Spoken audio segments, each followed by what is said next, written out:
I'm Jennifer here at the American Patchwork and Quilting Sewing Studio with Handi Quilter Ambassador Angela Walters.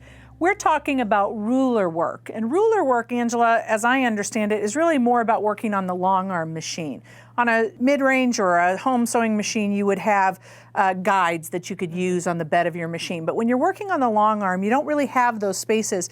But you need to make straight lines sometimes in your quilting. So you're going to share with us the tips for that. Yes, well, a long arm machine runs with two sets of wheels. One's running this way. And so getting those straight lines are a little tricky, and it definitely comes down to practice. I remember the first time that I tried quilting straight lines, it looked so bad that my husband told me I should stick to all over quilting designs. So being the wife I am, I took that as a personal challenge, and now I like quilting straight lines. Game on. It's really not as hard as it looks. All right, well, we've got a sample here.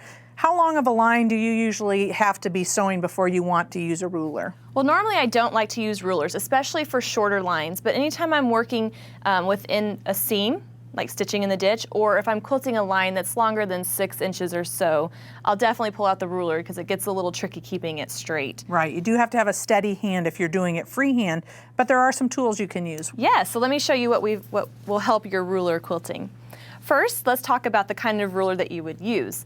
A long arm quilting ruler isn't the same as, let's say, a rotary cutting ruler or anything like that. You actually have a thicker ruler. It's usually about 1/4 inch thick, and what that does is it keeps the hopping foot of the long arm from actually hopping over and breaking the ruler.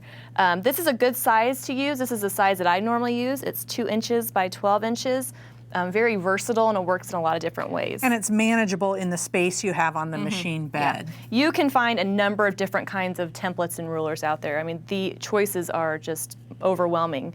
Another thing that will help is this handy doodad here. This is an extended base plate, and this actually hooks on to the bottom of the machine, and what it does is it provides a flat surface. You know, if you imagine that your quilt is over it, it helps give you a flat surface to really kind of keep that ruler steady. So this would come with whatever machine that you had. Right, because there is a little bit of play in the bed of the machine because it's held up with the tension of the roller. So it's not super stable. Keeping your ruler straight. I would only use an extended base plate if most of your quilt is straight line quilting, because once you start getting into the free motion quilting, it does add a little bit of a drag. So you have to kind of weigh whether this is going to be beneficial or not. I actually don't use one too incredibly often because I've just learned how to do it without it. But if you're struggling, this is definitely the way to go. Or a great place for beginners who are just starting to work with rulers. I sometimes say that it's kind of like chewing gum and riding a bike. At first you got to do one or the other, but once you get the hang of it, you can get into the swing of things. Yeah. Well, another important thing is how to hold it. That is probably the most important thing. The way to not hold it is not to have like a death grip on it. Right, the Vulcan death grip where you've got your fingers all tensed up and all like, pushing. your hand is contorted and you're hurting by the time you're done. Instead, you just want to have a nice light grip. And I'm not going to start quilting now, I just want to kind of demonstrate how you would hold it. If you think of it, instead of using it something still that you're pushing your machine against, it's more of a guide. It's just there to kind of keep your machine from going over there. So a nice light hold and then a smooth movement. Now, if you get too much down here and you push down, well, what happens is that goes up and then your line isn't straight.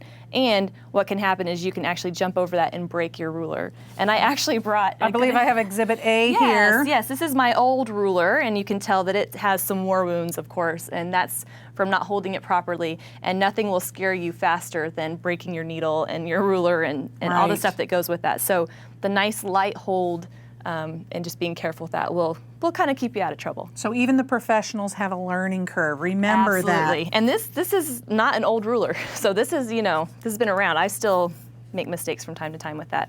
So let's quilt a couple lines, and I'll show you a little bit about that. Terrific.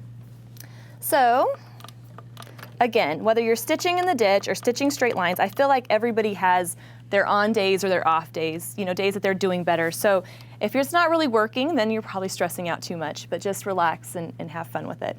So I'm just gonna hold it gently. Now, since I'm gonna do a horizontal line, I'll hold it in front of the machine. I don't usually hold it back there like that because it's just kind of a weird arm angle to be in. Keeping it in front will just kind of help keep it a little bit more stable. And if you were sewing a vertical line, I noticed that you had it behind the foot. Is that normally where you would keep it? Yeah, I'll show you that actually. So I'm just gonna hold it still and follow along. Again, I'm not clenching, I'm not distorting the quilt, it's more there as a guide. And I'm also going to make sure that I'm moving the ruler as I go. I don't want to be, like I said, don't want to be holding down the end of it and having this part come up. Now, do some people mark on their quilt tops? Yes, some people, if you are quilting long, straight lines, like cross-hatching over the whole quilt, you probably would want to mark that, because once you start going, it's hard to keep that parallel line going. And because you can't see the entire quilt top when you're working on a long arm, cross-hatching especially, anything where you have really long diagonal lines is a great place to use a combination of rulers and marking tools. Yes, but if you're stitching in the ditch or just doing, shorter lines, then marking them is not so necessary. And again, like we talked about, if you're doing a vertical line, you just hold your hand there and run it along like that. Now what I'll do is I'll actually stop, reposition the ruler, and then continue on. I find that it's hard to kind of reposition and keep quilting, and then next thing you know, I've quilted over my finger. So I try to stop. If you have a stitch regulator, this is a good place to maybe consider trying to use it, because it will allow you to get the hang of the ruler before you move along.